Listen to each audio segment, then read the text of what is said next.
ओम नमः शिवाय। नमस्कार दोस्तों, स्वागत है आप सभी का आपके अपने यूट्यूब चैनल खुशहाल ज़िंदगी में। दोस्तों बात करेंगे साल 2023 के अंतिम खरमास की।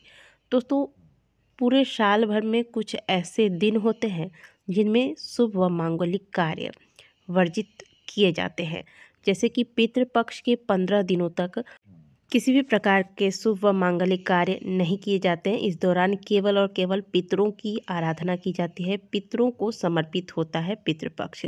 ठीक उसी प्रकार खरमास का भी हमारे हिंदू धर्म में बहुत ज़्यादा महत्व है। पंचांग के अनुसार साल में 2 बार खरमास आता है। खरमास को अशुभ माना जाता है। इस दौरान किसी भी प्रकार के शुभ व मांगलिक कार्य वर्जित बताए गए हैं। ज्योतिष शास्त्र के अनुसार सूर्य धनु और मीन राशि में जब प्रवेश करता है तब 1 माह के लिए खरमास लग जाता है। तो दोस्तों साल 2023 में साल का अंतिम व दूसरा खरमास लगने जा रहा है।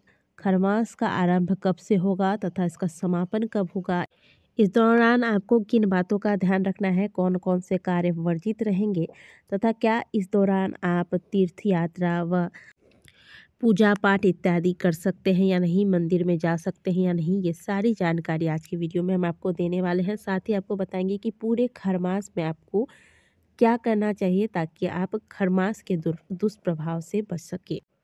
ज्योतिष शास्त्र में ऐसा माना गया है कि मांगलिक कार्य की पूर्ति के लिए बृहस्पति और सूर्य का मजबूत होना जरूरी होता है, तभी शुभ कार्य निर्विघ्नता पूर्वक पूरे होते हैं। जबकि सूर्य के धनु राशि में जाने से सूर्य और गुरु ग्रह कमजोर हो जाते हैं। ऐसे में सूर्य की चाल धीमी और बृहस्पति का शुभ प्रभाव कम पड़ जाता है। ऐसी स्थिति में यदि किसी भी प्रकार के शुभ कार्य किए जाए तो इसका विपरीत फल प्राप्त होता है। इसीलिए खरमास में मांगलिक कार्य वर्जित बताए गए हैं। इस खरमास में विवाह सगाई करना वर्जित है। मान्यता है कि इससे वैवाहिक जीवन में कई प्रकार की परेशानियां झेलनी पड़ती है, वैवाहिक सुख नहीं मिल पाता है। इस अवधि में नए घर में प्रवेश नहीं करना चाहिए, नए मकान की नींव नहीं डालनी चाहिए। यदि कोई मकान पहले से बन रहा है तो वह कार्य आप कंटिन्यू रख सकते हैं, लेकिन किसी नए मकान का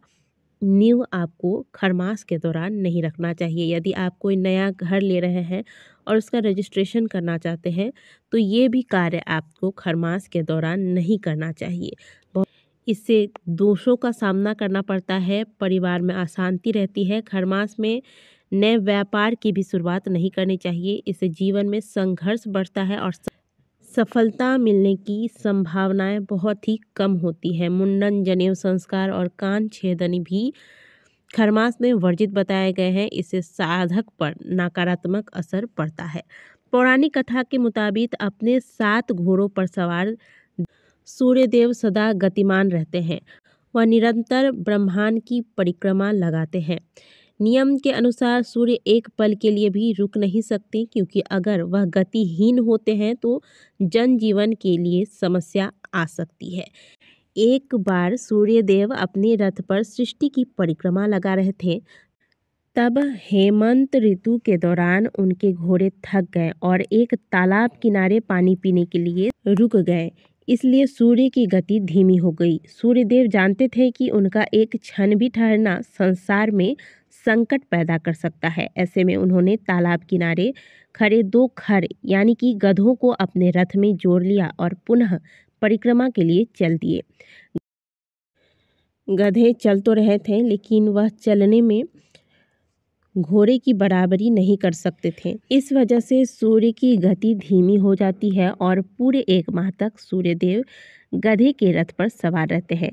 इसलिए इसे खरमास कहा जाता है। हिंदू पंचांग के अनुसार साल 2023 में 16 दिसंबर को सूर्यदेव शाम 3:58 पर वृश्चिक राशि से निकलकर धनु राशि में प्रवेश करेंगे। अतः इस दिन से ही खरमास लग रहा है। इस राशि में सूर्यदेव 30 दिनों तक रहेंगे। इसके बाद सूर्यदेव धनु राशि से निकलकर मकर राशि में प्रवेश करेंगे इस दिन, जिसे कि हम सभी मकर संक्रांति के नाम से जानते हैं। और इसी दिन से पुनः सभी शुभ व मांगलिक कार्य आरंभ हो जाएंगे। तो 16 दिसंबर से खरमास का आरंभ हो रहा है, जो कि मकर संक्रांति तक रहेगा। इस दौरान आपको खरमास में जो शुभ व मंगलिक कार्य वर्जित बताए गए हैं, इन्हें करने से बचना चाहिए। इसके अलावा यदि नवविवाहिता कन्या है, वह मायके आना चाहती है या फिर मायके से ससुराल जाना चाहती है, तो खरमास लगने से पहले ही आपको ये कार्य कर लेने हैं। आपको जहाँ जाना है आप पहले ही तैयारी करके निकल जाएं। वैसे अब समय नहीं बचा है। खरमास लगने के बाद आपको विदाई नहीं लेनी चाहिए।